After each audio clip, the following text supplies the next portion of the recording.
Hello, and welcome to week 28 of the Well Bible Reading Journey podcast. I am so glad you are with us today. Um, you may notice that I am not Ellis. Ellis, unfortunately, was not feeling well and he didn't have much of a voice. And so I do have Craig with me today. Hey, Craig. Hey, how's it going? Good. Thank you for being here. Of course. Thanks Um, for having me. Yes, of course. We hope that Ellis feels better soon and that he will have a voice next week. And so Craig and I, we're kind of responsible for holding the load this week. Are you ready? I am ready. I think we have some good stuff, and I hope God speaks through us and to our listeners. I totally agree. We had a great pre-talk, and I hope that we can bring the same here.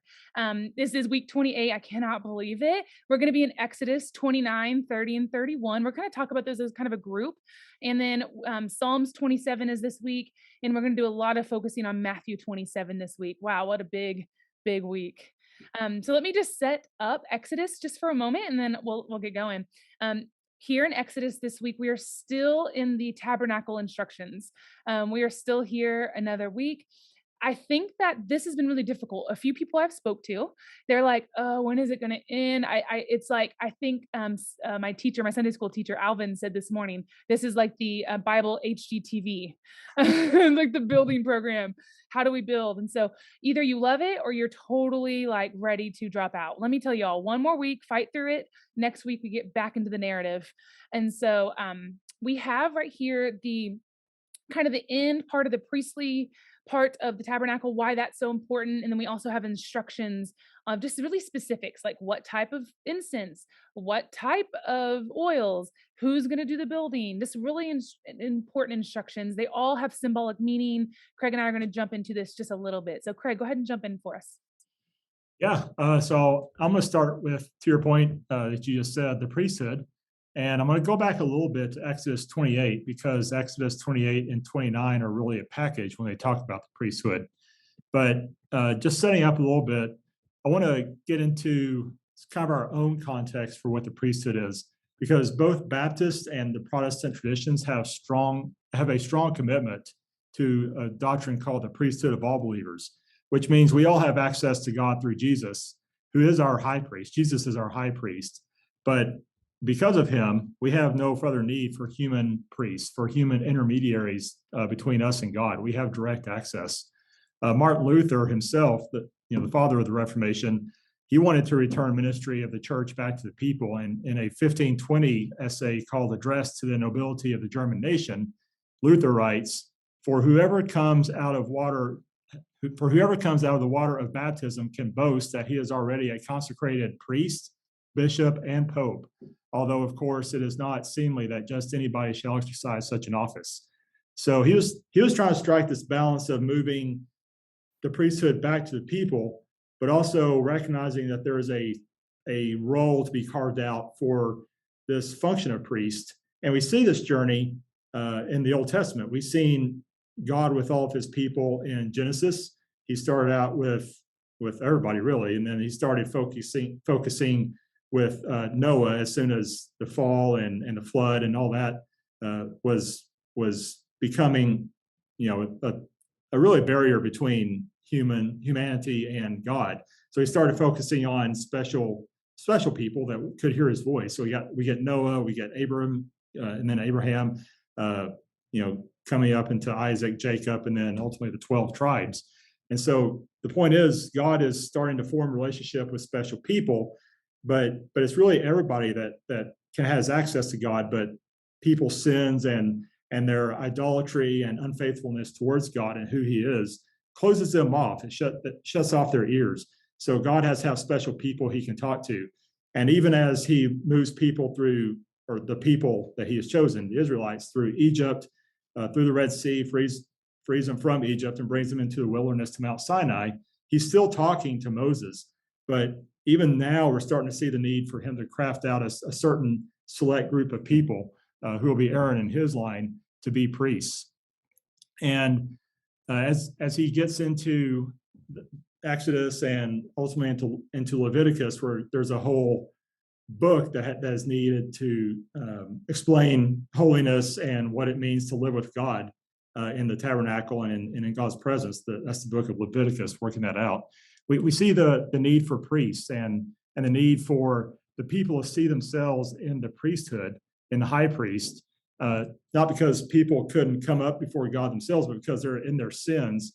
They need the protection and the procedures that they're set up here in these two chapters. So theologically and chronologically, the people's priesthood comes first, but quickly we see the priesthood as embodied in Aaron and the people for what it is. The fact that the people need this intermediary before Jesus comes up and can play it ourselves.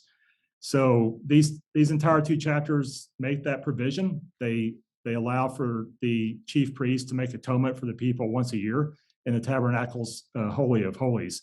And so people were invited by extension to see themselves in the chief priest. He represented them before God that one time a year. And so they are also involved in making the garments he will wear.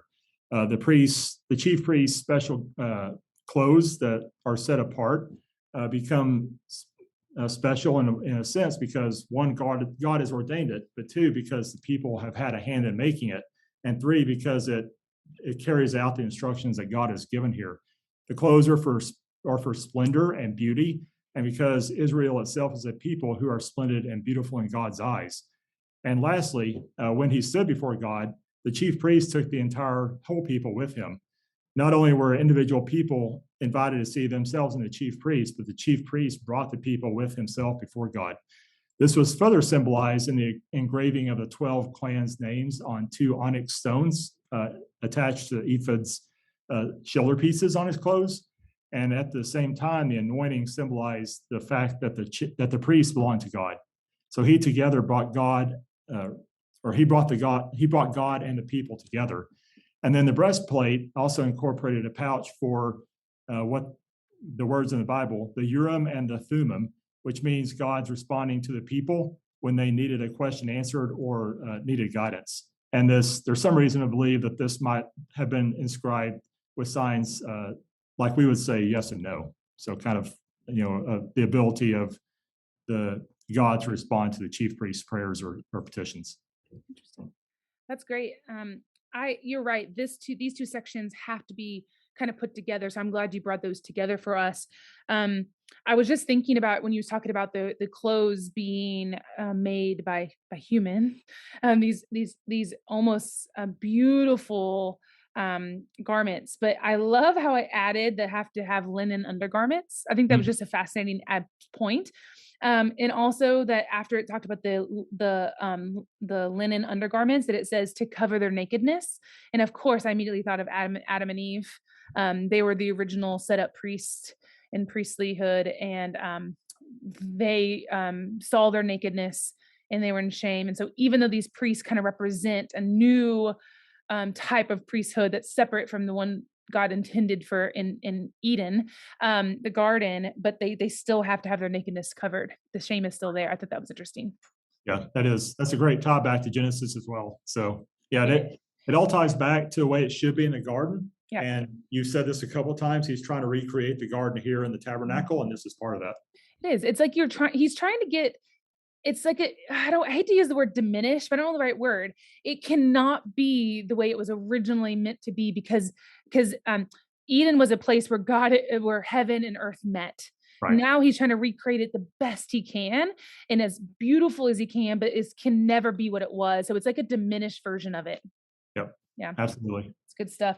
It was interesting. I was reading through the priestly part because chapter 29 is in our reading this week, which is the consummation of the priest. It was interesting. Two things stood out for me. Number one, I would have never picked up on this if we weren't reading Matthew 27 at the same time. It's always funny how, well, it's not funny. My husband and I joke, I don't believe in consequences anymore. They're just like, not consequences, coincidences. Yeah. I don't believe in coincidences anymore because it's like, I see. It's no coincidence that we're reading this and we're reading Matthew 27 this week. There's so much connection, y'all. So much connection. Read them, read the other one and read it again and see what you can connect. But notice that the offering, the bull had to be actually taken outside the taken outside the city, outside the town, to be fully burned and taken away. And then it says specifically in Matthew 27 that Jesus was taken outside of the town. And so there, yet again, you have these connections of Jesus being the sacrifice and he's being put out. There's so many connections. I would have never caught it if it wasn't for reading the same 2 weeks. The other thing, it's funny, as I've been reading through the tabernacle, I keep picking up on these patterns of seven. I've mentioned them the last 2 weeks, and here's week 3. First week, I mentioned the 7 pattern of 7 divine speeches of Yahweh to Moses, and those 7 speeches kind of bookend the tabernacle instructions. Within that, I said there were all these groupings of 7 within that. So you had these 7 furnishings, you had the 7 priestly clothes, you had the 7 days of the consecration of the priest, and then you had the 7 additional instructions, which is what we're reading this week in our readings. I saw all those and I was like, that's really fascinating. And then this week I found some more 7s, and I found that there were 7 things, specifically things they had to do throughout the 7 days of the consecration. They had to be washed, they had to be clothed, they had to be anointed, they had to take and eat of the offering, they had to do the peace offering, and then they had to eat the anointed the food that was anointed every day for the 7 days. So there were 7 things. And then when I got to the oil, talking about these special oils for the incense, there it mentioned the word holy over and over again. It was holy oil, holy oil, holy anointing oil. I was like, interesting. I counted. Of course, there's 7 of them. So, Craig, I added them all up between the last 3 weeks, all these groupings of 7. Guess what? 7 of them. I found 7 different groups of 7. So that is 7 groups of 7 things within the tabernacle. That is 49. And I think you said that the 49 is something special. Do you remember what you said earlier? Yeah, basically 49 is 7 times 7. It's perfection times perfection, 7 being the biblical number for perfection. So you get perfection squared, as we might say, but it's Yeah. really the ultimate completion of perfection. And some Bible scholars and numerology experts, which I'm not one, but just reading some articles in the past, not even for this, but in the past, 49 has kind of been brought up as the number for ultimate perfection. So That's awesome. I if there's didn't know that. complete, this is it. This is it. I didn't know that. I just kind of happened and stumbled upon 7 groupings of 7 within the tabernacle. And then Craig mentioned that to me, and I was like, my mind was blown. I knew it was significant, but I didn't realize the 49 and 7 times 7. There's a lot of groupings. Anyways, that was fascinating, y'all. This part can be very much easy to skip or just be like, I just can't get through it. There's so much symbolism that's happening. Try to pick up on as much as you can and see what God does with it. And I would say real quick before we move on to Matthew, this is also eminently practical if you look for it. We just talked about a few ways. Look for the patterns in Jesus's life and in his teachings, which you alluded to some also, but also look in Exodus 30 with me for a minute. Exodus 30 gives instructions for building the incense altar and how to use it and how to make the incense that God wants Hebrews to use. And then the regular burning of the incense was to take place in the context of the Hebrew life twice, daily at the beginning and then at the end, at the dusk of the day. So as dawn breaks, as a new day begins, Israel offers itself to God, offers the day to God, and seeks God's blessing for the day. And then secondly, again, as the day ends, they're coming to him at night, offering what they've done during the day, giving it back to God. And as the days pass, they're looking for God's blessing on what has been done and protection for the night. So the question for us, and how do we apply it, is about the pattern that this sets up. What kind of pattern for observing God does this set up for our lives and for how we number our days and how we go about our days? Are we getting up and praising God as we get up in the morning? Before we go to bed, are we getting on our knees and thanking God and asking him thanking God for what happened and then asking God for his protection for the night? We don't have to physically come together to do this. It's not about coming to a church building. It's about acknowledging where we are. And again, going back to the priesthood of all believers, we have immediate access to God, lifting up those prayers and having that conversation, just like the Hebrews did with the tabernacle. So from that sense, it comes down to, are we are we honoring that pattern in our lives, and are we having a relationship with God in that sense?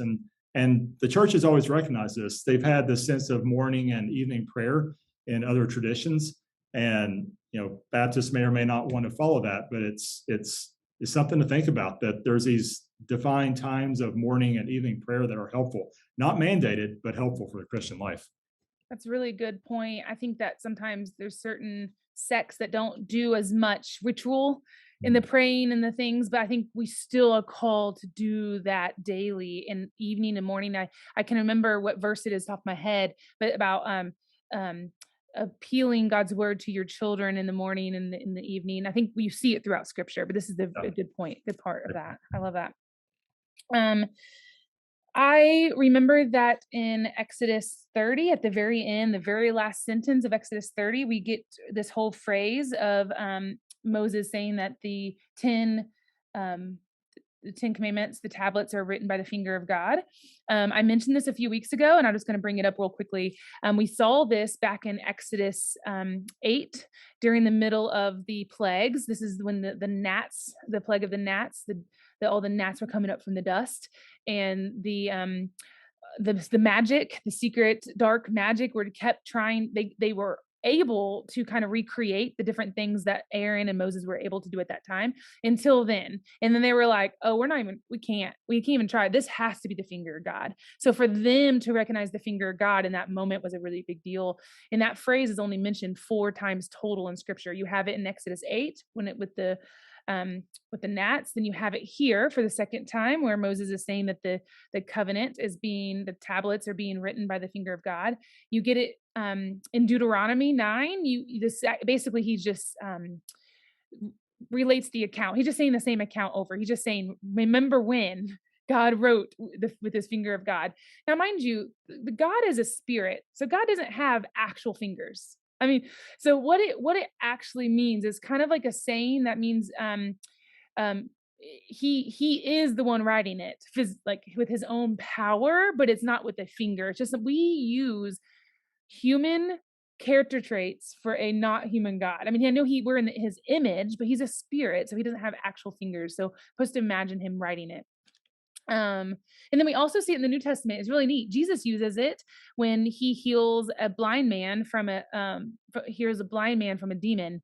And after he does that, he says, I perform this miracle by the power of God, because the power comes from the finger of God. And so, but he's basically saying, have the ability to use the power of God to heal this man, not of my own authority, but of God's power of authority. So It's interesting that to your point, we see the finger of God in these places where God's power impacts some kind of physical change or presence or manifestation. That seems to be lasting, right? Yeah, exactly it. Yeah. Yeah, I think it's one of those, like, it's God's power being used directly in a firm, like in something with mankind. And Absolutely. it's stable, and it's everlasting. It's incredible. It's incredible power. And so you get to don't I just really thought that was interesting. Oh yeah, there's that finger of God passage again. I remember that. One last thing and we'll move on really fast is we see right here in 31, the Lord said to Moses, it says in verse 12, the Lord said, that's the 7th of the 7 divine speeches that I talked about a few weeks ago. It's the last one. What happens right after this, we're going to talk about next week, but the right after this is the golden calf story. And what you'll notice is God has been talking a lot up to this point. He's been talking all through the plagues. He's been talking what to do, where to go, how to move through the water, how to move through the wilderness, talking to Moses over and over again. And you have him talking a lot during these 7 divine speeches. And all of a sudden he goes silent. You do not see God speak again until Exodus 40. And that is, I'm just going to leave. We're not going to do a spoiler here. We're just going to leave it hanging until we get to 40. But 40 is a big deal. It's a big chapter. And that's when we finally hear God again. And so it's just interesting that all of a sudden you have him talking. And then you don't hear from him. He goes silent right when the golden calf. And I think, Craig, you had a great insight on that. Tell me. Yeah. And we'll see this pattern throughout the Old Testament. The more faithful God's people are to him, the more he's talking, right? And the more they fall into sin, idolatry, or as the Old Testament says, in later books, and the prophets call out the harlotry of Israel. They're basically acting as prostitutes running away from God, who's their first love, their first commitment. And the more they do that, the more quiet God becomes. Ultimately, even in the Babylon exile in the 500s BC and after, God eventually goes silent, right? We see a little bit from Daniel and a couple more prophets after that, but for 400 years before Jesus and before John the Baptist and then Jesus, he's completely silent Yeah. between the intertestamental period. So the more faithful we are to God, the more we'll hear God, because not because he goes anywhere, he's there, Yeah. but we tune ourselves out when we're not faithful and we're living for ourselves. It's like we're centered in on ourselves. There's this concept of sin that the idea of sin is the good things of God curved in on ourselves. It's we've twisted the things of God and turned them onto our own purpose, right? The inner curvature kind of idea. So, when we do that, we're blinding ourselves. We're just kind of blinded by the sins and our own wrongdoing, our own view of what we want to be, and as opposed to what God's view is and who God says we are and what God's plan is for us. Yeah, I think that was really good, and it's actually perfect transition because we're about to go into um, some portraits of people who are being blinded by their own sin, like you just said. And I Yeah, think I think that will be perfect to move into Matthew. Are you ready for that? I'm ready. Let's jump in. Let's jump in. Craig and I had a great discussion about Matthew. Matthew 27 is a huge chapter. We actually have Pilate in that kind of that Jesus in front of Pilate, which is a really famous and familiar passage. I think it's been used a lot in other writings throughout history.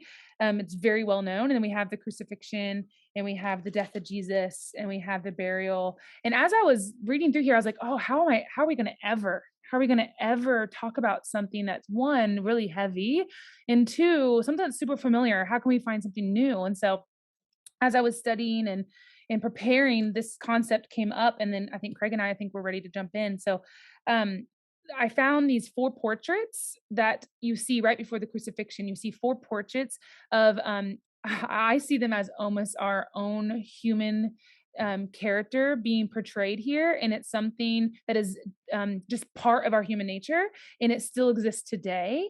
And I think you could almost read through these four portraits really fast and totally not see how it relates to us today. And I think we need to pause and pay attention.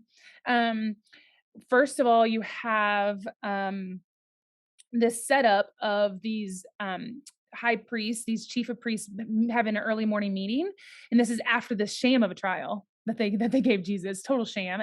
It's not even, I wouldn't even consider it a trial. They were just trying to grasp at straws. Anyone that could think of, if two people could think of one thing against Jesus, we're going to go with that. And it was like a test where he was all going to fail. There was no way of not failing this test. They had a plan and a plot in place, and this was one step closer to that plan and that plot. And they're meeting early in the morning to talk about what happened the night. What's the next step? What's the next plan? Let's get it going, because ultimately they wanted Jesus dead. They wanted Jesus gone, but they couldn't do that. They have the authority to do that. Only Rome could do that, and so they were manipulating, in a way, Pilate, because Pilate cares less. Think about it. Pilate cares less what the Jewish people think about a guy who thinks he's the Jewish king. Pilate, he would be like, I don't care.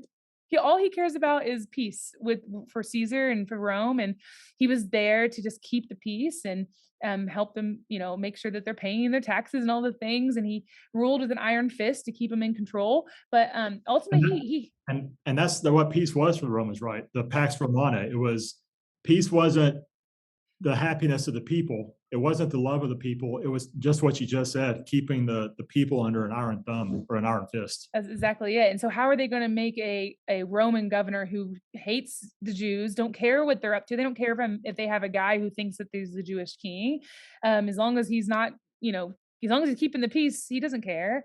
And so how are they going to manipulate that? And that's what you see kind of happening here. So, and then after that, you kind of have Matthew whisper about Judas here. He's like, hey, readers, I'm going to remind you what's up with Judas, which I'm like, okay, there's a reason why it's here, because Matthew could have put this anywhere.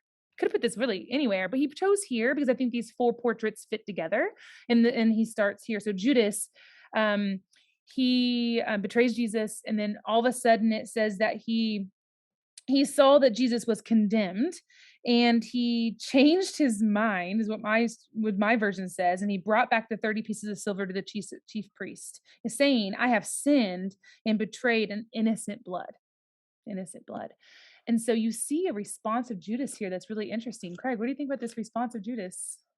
Yeah, it's like he's come to the other side of betraying Jesus and doesn't like what he sees. It's like, oh, this is not what I meant, and I messed up, and he's not quite sure what to do. Right? He as and because of this, he's lost faith in himself. He's already lost faith in Jesus, but now he can't find that faith again, and he's at the end of his rope, and it leads him literally to the end of the rope. And unfortunately, he hangs himself because he's given up all hope and he's lost to despair.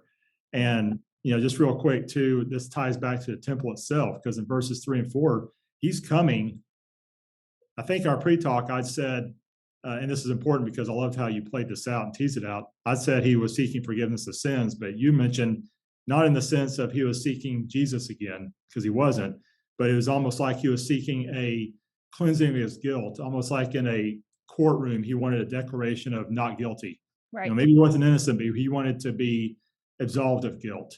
And from that sense, he went to the temple looking for that, for absolution, because that's where the Jewish people went in that day. Right. And but forgiveness of sins was no longer to be found in the house of God. What did the chief priests say? What is that to us? See to it yourself, right? I mean, this is the beginning of the end for the temple. It's done.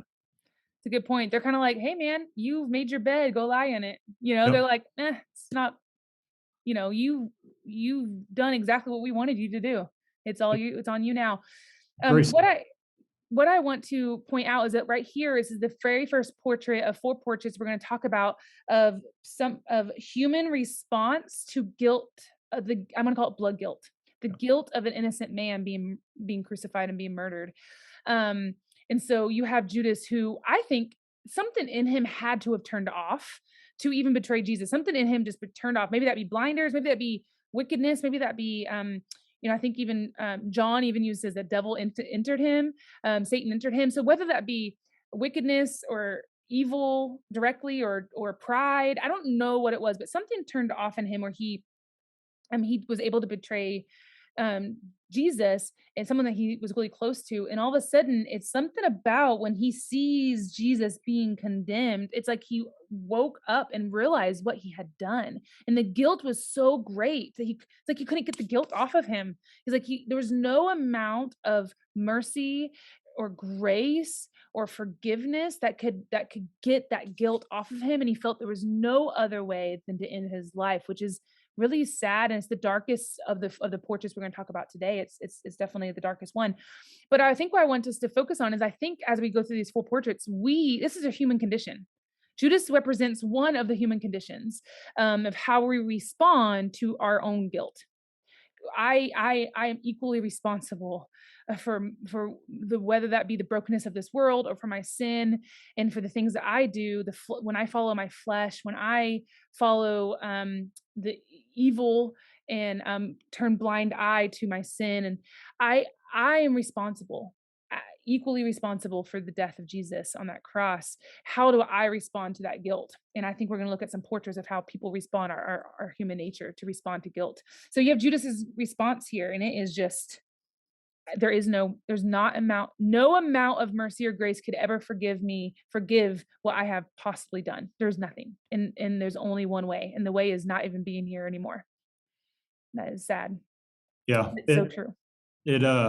It brings to mind a movie that has really bad theology, but it makes an interesting point about this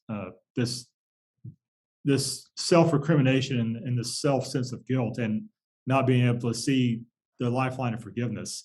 And that movie is What Dreams May Come with Robin Williams. And again, if you watch it, forgive the theology because it is bad. But basically, the people who end up in this kind of place and commit suicide are the ones who go to hell, because they don't see any other way other than what their own self-made hell was. And so the story is about the lady's wife, or sorry, the lady's husband, the lady who committed suicide, he goes to hell to find her and basically has partaken her hell for her to wake up and see that somebody else is there to love her and bring her out. Mm. That's what Jesus does to us. I think it's a great, it's an interesting movie. It's great in some ways, not great theologically, but it's an interesting piece of thinking because that's what Jesus does. He comes into the personal hell, no matter where we're at, even while we're alive, to save us and bring us out of that. Wow. Craig, you asked me earlier, he's like, when we talk about this, there's going to be people who can relate to that feeling of not, there is no way. I am too bad. I've done too much wrong. The guilt is too heavy. I have no other option. And where is the hope in that? And I think that is what we see at the end of this chapter when Jesus doesn't run, doesn't hide. He owns it. He becomes the guilt. He takes upon himself. That's the hope. We're going to read that soon. But Judas didn't have that hope at that time, but we Yep. do today. Spot on. Yeah. Spot on. Next portrait, we have the chief priests. We have the Pharisees and all this plotting. What's interesting is when Judas comes back with the money, he throws it in the temple, and the response is, well, I guess we probably shouldn't use this dirty money in the temple, should we? So what should we do with this money? They're basically admitting that they are totally know that they're killing this man, innocent man. I mean, they know. Then hiding behind the law. Oh, look how righteous we are. We're following the law because we're so good, and we're going to use this money like we should, even though it was blood money. Exactly right. And they it's like their righteousness, and they're like, oh, it's not me. We were trying to think of an example of today, and the best example I could think of was off from the Peanuts movie of all things. I think of oh, I said it earlier, Pigpen. Yeah. I just think of Pigpen surrounded with dirt, and it's as if he is so dirty all the time, and he is like he doesn't even notice it. He can't even look past it. And Yeah. that's sort of where these chief priests are. They're like, they can't even see past that what they're doing is wrong. They don't even know what they're doing is wrong. They're just so convinced it's right, they can't even conceive of another way. Exactly right. And I think that's so true of our human condition today. Yep. I think people can fall in both categories, and we're going to see more. Yep. It's very interesting. The next portrait we have is Pilate, of all things. This one's really interesting because Pilate really is just doing his job. I mean, his job is to um, um, say these people are innocent or not, and he has a court, and he has them defend themselves. In fact, he's really amazed at Jesus, it says, because he's had the accuser is accusing, and Jesus has no defense. He's quiet, he's silent, and it says that Pilate's amazed. I mean, how many excuses and denials and tears has he got to say, no, no, it wasn't me? And he's heard them all, and he's amazed that Jesus doesn't even defend himself. I think to the point where he's convinced that he's an innocent man, and his wife also has a dream, and that he's an innocent man. So here you have a man and a wife who knows this is an innocent man, but pushes him forward anyways, and gets out a water basin and tries to wash his hands of it and say, I'm innocent. Blood's on you. I'm sorry, Pilate, you're not an innocent man. There's a lot of blood on your own hands. Right. And yeah, and he's just trying to wash himself of it. So what does that sound like to you for today's human condition? If we continue this pattern of thought.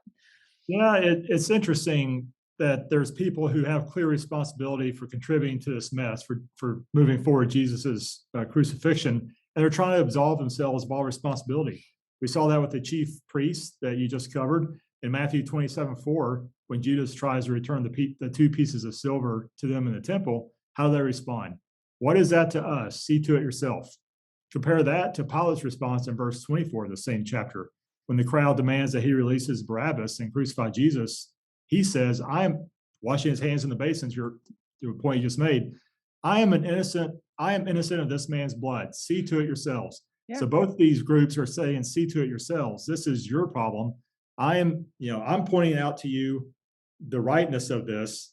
And so I'm innocent, right? Just like somehow we're absolving ourselves of guilt, and we're able to just forgive ourselves or declare ourselves not innocent when we're clearly part of the problem as well. I think the difference between this one and compared to the others is Pilate knows he's an innocent man. He says it. I'm dissolved. He's an innocent man. The blood is on you. The difference is he decides to push it forward anyways because of what? because because of an he, outside, because of a yeah, he's a, political outside responsibility. He had to keep the people not rioting. A riot's starting up. They're getting frantic. They're getting rioted up. And his job is like, oh, here we go again. I don't want to kill a whole bunch of Jewish people because they're rioting again. I'd rather just be in Rome anyways. I don't want to be doing this job. So to keep the peace, he's like, fine, he's an innocent man. And he's basically trying to keep his job. He's trying to work his way back to Rome. He doesn't want to be there.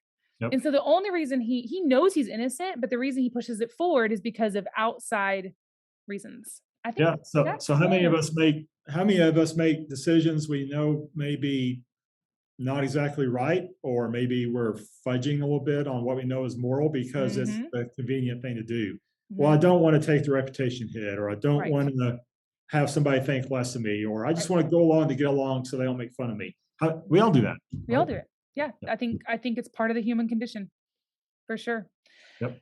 There's portrait number 3. Portrait number 4 is the crowd. Is that large crowd who is chanting, "Crucify him, crucify him." Here we go. This is interesting about the crowd. First of all, I am convinced that this is I wrote it down as a planted political crowd. Hmm. That these people were planted by the chief priests. They were already convinced that Jesus was needs to be crucified, and it's the chief of priests, A, planted them, and B is the one who got them all riled up to say, crucify him. He's convincing them, say it, against Jesus. And also, Mark makes a point to point out, because when I read this, I always, the part where Pilate, apparently every year he decides to free a prisoner who deserves death. And it's as if he's trying, like, I'll do one good thing for you because of the people I've killed and you hate me. I know you hate me, but I'll resolve one prisoner a year to try to get on your good side. And apparently he did this every year about this time of year. And in my mind, I've always thought this is what's happening. Pilate's like, oh, here's a person who I know is innocent. He's already claimed it. And so I'm just going to do the thing I always do. And I'm just going to say, hey, do you want this man released? And that's not what happens. Mark makes a point to say that the crowd goes to Pilate and says, do the thing you do every year. The crowd is the one that says, hey, because here's why. It only makes sense because if the crowd puts him up against Barabbas, the only option um, is crucifixion if they're going to go for Barabbas, because otherwise he could have just let him go. Don't matter what the crowd said. Yeah. No matter what the crowd said, he could allow them to riot and let him go anyways. But if he put them up side by side and the crowd chose one or the other, the only option was, this was smart on the chief priest on their point. This has been a planned action. This is not Pilate saying, "Oh, I'm going to let a guy go." This is the crowd saying, "Hey, let's pretend to let this guy go so we can crucify Jesus." That's what I think is happening here. Yeah, and it's interesting that the chief priests have been so afraid to act up until this point because of crowds, whether it's John the Yep. Baptist followers or the crowds following Jesus, or they're worried that Jesus is some kind of prophet in the eyes of the crowd. That for whatever reason they're afraid of the crowd. So now that they're ready to act, they have to get a crowd to work through, and that's just the chief of cowardiceness too. But to your point, the crowd is used in a brilliant way. Just because they're cowards doesn't mean they're not smart. They're very smart. The chief priests are, and so the crowd becomes this tool, this vehicle, this instrument. And we see this today in our own politics, our own society. And social media can drive this groupthink. This Yes. is almost like this massive response that everybody loses their ability to think for themselves and to find the human middle ground. There's these two polarizing uh, opposite ends of the spectrum that if you're not in one or the other, if you're not with me, you're against me. If you're not here, you're the dehumanized other. Mm-hmm. And that's what's driving a lot of us now. So it's again part of the human condition. Exactly. And I think when you get stuck in that group think, Jesus becomes dehumanized here. Well, he's just dehumanized. They're just doing it for their own agenda at this point and going along with the crowd. So how do we respond? You said this earlier. I wrote it down. How did the crowd respond to evil? They just How do we respond to evil? Yeah, Yeah. they just went with it, right? They cried for it and they Yeah. said put him on the cross. And not only did they cry for it, but Pilate says, "Okay, fine. I've washed my hands of his blood." And their response is, "His blood be upon us and our children." Yes. How I don't know about arrogant, I don't know what the right word is, but it's like, "Oh, yeah, no, we know. You can wash your hands of blood. We'll take it upon ourselves and our children." Yeah, Wow, that and is some response to guilt. that is, and compare that to the man of God in Psalm 26, verse 2 that we read just last week in the well. Search me, you know, prove my prove to my righteousness, right? Search me, oh God, search my heart. And I would read it, but I don't have it in front of me. But that's the sense of Psalm 26 too. So Yeah. compare that stance with the man of God before God compared to the crowd who knows that it's committing evil and is proud of it. It's like, yeah, heap it on. We're good. It's crazy. I, as I was thinking about these 4 portraits that, Matthew's put together for us intentionally, I think that it's great reputation and great repu I don't know the right word I'm saying. Say it shows me, reminds me of our human condition today.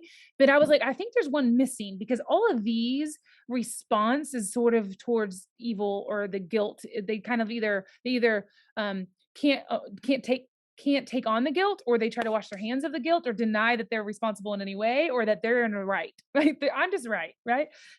All these, and I'm like, we all fall somewhere in one of these responses. I think there's one missing. And I was reminded of Peter from last week. Peter from last week, he's like, I will never deny you, Jesus. I won't. I love you. You are Messiah. He recognizes this man as Messiah. And he's like, you're gonna deny me. And when that rooster crows, you see Peter's eyes open and his response is beautiful. I think this is the fifth portrait of our human response. Craig, help me figure out exactly Peter's response. Tell me how to say that today.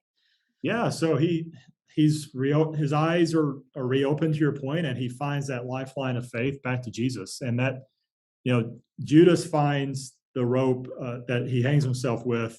Peter finds the rope of faith that leads him back to Jesus. And literally, one is death, and the path back, the road back to Jesus is life. It's a literal lifeline. So Mhm, if you're in a place of despair, if you're in a place of hopelessness, that is the hope. That is all of our hope, whether we're feeling despair or not in the moment. That's mhm, just a fleeting feeling, right? The reality is we have that relationship with Jesus who brings us to God unfettered. We'll see next week, the veil has been torn, it's been ripped down, and the earthquake has shaken the foundations of the temple, and the demands of the law have been satisfied. The sacrificial system is no more. We have complete access to God. So we can go ourselves and feel that absolution, feel that forgiveness, and that restored relationship with God. So I want to end with something because I'm sitting here thinking, most everyone listening, I have a feeling that most everyone's listening. I know for me, I can speak for me. I have never murdered anyone. Yeah. And we're talking about that. We're talking about crucifixion here to an innocent man. But my point is that the guilt that we're talking about isn't necessarily about murder. Remind you in Matthew chapter 5, several weeks ago now, in week 5, I guess, of our podcast, Matthew chapter 5, Jesus is talking about one of the 10 commandments, talk about murder. He said, "You've heard it said that you shall not murder." What I'm saying is, what I want you to hear me is have you ever hated someone?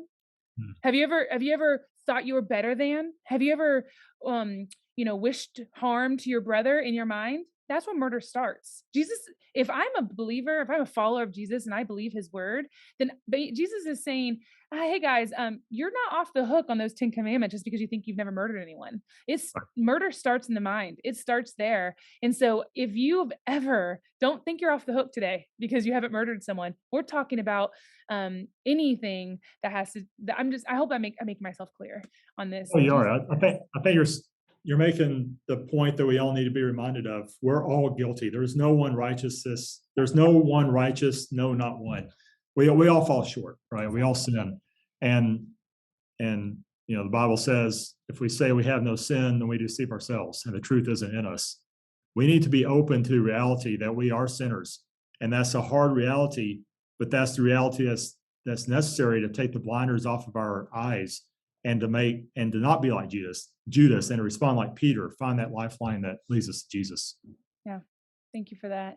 I just want to end today by just saying that I know these passages were very familiar, can be very familiar. And I know this sounds like a weird prayer, but my prayer this week, that when you dig in this week, that God will somehow make these passages unfamiliar for you, and that something new starts rising off the pages. And that if you pray that God will bring a new eyes and new light to a familiar passage, and I ask that you would do that this week as you dig into Matthew 27, and Psalms 27, and the rest of the Exodus tabernacle story.